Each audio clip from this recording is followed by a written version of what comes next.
Hello everyone, this is PG History. Today we'll be learning all about the 100 Years' War. Something we need to establish before we start was that the Hundred Years' War was not actually a consecutive series of conflicts between England and France, who were the countries fighting. The war actually lasted 116 years, 1337 to 1453, so when it says 100-year war, it should actually be called various conflicts over a 116-year period between England and France, but that's not its called for name. The war started with King Charles IV of France when he died without a male heir, as he had no sons or brothers, and because female succession was not allowed, Charles' closest relative was Edward III of England, but that would mean all French claims would go to England, which, of course, the French didn't really like. Oh heck no, we're gonna let that slide. Right guys? No, not at all. Let's give the throne to... this guy, Philip, your new king. Oh, thank you. What's this for? The lottery? And that's how it started. Alright guys, we got this. I have an amazing plan. What? Okay, what is it? Run straight at the enemy, try not to die.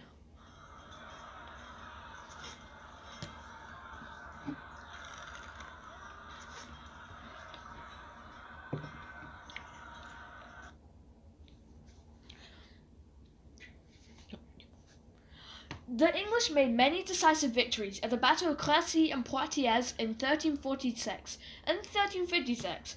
They also captured John II of France, so it would be a bit of an understatement to say that it wasn't going too well for France. Ha! We have your king! Crap. England and France endured a relatively short period of time where they were at peace.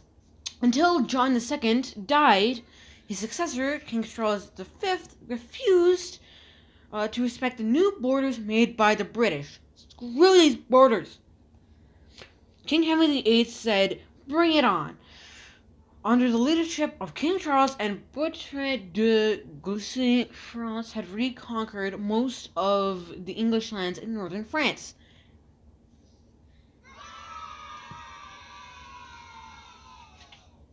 Except for Calais, which is... The Treaty of Brittany was signed, and this brings an end to what we call the Edwardian phase. However, it was not the end of the 100-Year War, because of France and England losing 50% and 33% of their population respectively, and a major economic crisis.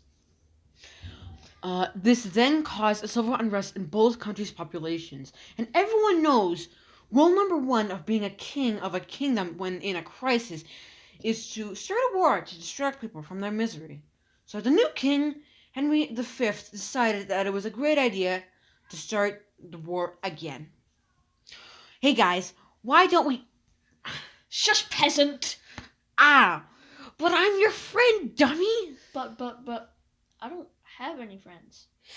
You do, you have me. Ah! As I was saying...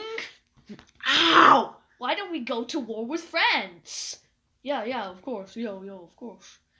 It was especially convenient as King Charles VI of France had a severe illness where he thought he was made of glass. Ah! What is this, sire? Are you alright? No, I am not. I am made of glass. I must be protected, or else I will shatter into a million bajillion pieces. Also, there was a French Civil War, and it was a perfect time, and oh boy, did Henry make the best of it, with overwhelming victories at Agincourt and Veneux in 1415 and 1424. So, before we continue, let's go into one of the most famous battles of the 100-Year War. The Battle of Argencorp. The English were trapped and caught at Agincourt by King Charles. The English were outnumbered and outgunned. Their army was comprised mostly of longbowmen. There were very few melee fighters. It was tempting, but the French did not charge straight in, as they had learned their lesson from other encounters. The English, realizing that they had to pack up their defenses and slowly advance. When they realized that the French cavalry finally started charging, they quickly put the stakes in the ground and fired behind them. The French could not get to them. Meanwhile, the incredibly accurate, powerful longbow unleashed volley after volley after volley. And here's a little something that you may not know about horses. When an arrow hits them, they tend to freak out a little. Like this. Pew! Ah! The French cavalry were crippled and quickly retreated. King Charles, understandably frustrated, he sent his entire army to attack. It was clear the English were screwed. Or were they? Find out after this short ad break.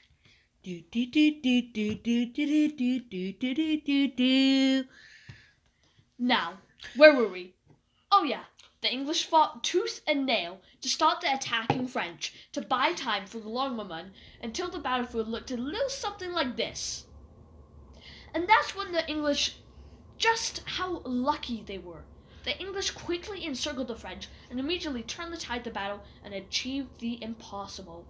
Both King Charles and King Henry were dead, along the emergence of a certain French girl by the name of Joan of Arc, boosting French morale in the Siege of Orleans and the end of the French Civil War. It looked less and less of a possibility that the English would be able to fully take over France. And things just continued to get worse. Even they captured Joan of Arc and her execution in 1431 for wearing men's clothing. Dun dun dun! But not even that was able to stop the various French victories at Patay in 1429 and Burgundy in 1450 and Castillon in 1453. But France never wins. This is unfair.